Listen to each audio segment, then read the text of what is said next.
Tip of the day. Has anyone told you that life insurance is a contract that will pay your estate or your beneficiary a lump sum of money upon the insured person's death? Think about it. If the person dies, they get a lump sum of money. But you gotta also remember the life insurance companies is a business, which they have to follow a contract between the insured person and themselves. They will follow the contract even if the person passes away or not. And the person that's insured, what they are following is making the payment forms for that contract to be in place. Because it's a business. You're purchasing something and in return you're going to get a lump sum money in case of something happens to you. That is the exchange. The other one also you got to remember is each life insurance companies they are businesses, so they have each one has different products and different life insurance. You have to decide which one is the best fit for you. Because for example, there are term insurance, there are whole lives, and universal life. There are different ones for each different company. An example I can give you of our term insurance this way. One company will give you term insurance and it could be say $20 you're paying per month.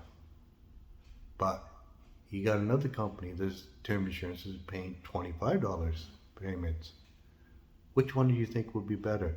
You'll probably go for the $20 because you're thinking it's cheaper.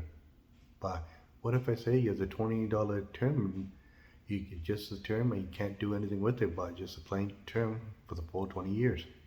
Whereas the other life insurance or term insurance from my other company is a convertible one. It's $5 more, but think of it this way. You got a 20-year term, maybe 5 or 10 years something happens and you have a better job. More income comes in. You want to change that term into permanent insurance, which benefits you.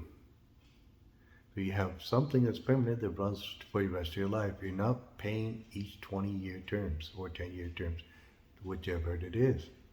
You can convert that without a medical exam putting it in place. So you already done that part in the beginning, so you don't have to redo it. So that benefits you as an individual. You can convert it over to a permanent insurance and have it done. Whereas from some companies, term insurance, the other ones, if you want to make it permanent, you have to cancel that and qualify for a new one. You have to remember, might be a little more, but what is more beneficial for you as an individual who wants to get insured? And there are whole life and also universal life, which are permanent insurance. These are different in terms of you can invest money in and grow your money on a tax-free basis. Whole life is a set amount you get dividends you get paid each time over the contract. Whereas universal life, the amount of money that's growing inside of it is like mutual funds on the outside, growing on market. So your money is going on a tax-free basis. You got to remember inside of it. So it doesn't get affected by taxation like mutual funds or any other investments on the outside. Your money will grow, plus it's collateral protected so nobody can sue you and take your money. Plus, if you get to age 65 and you want to retire, you can withdraw the money out of it, which benefits you still because your money, you can use it and it doesn't affect your CPP or old age because of the growth and no taxation on it.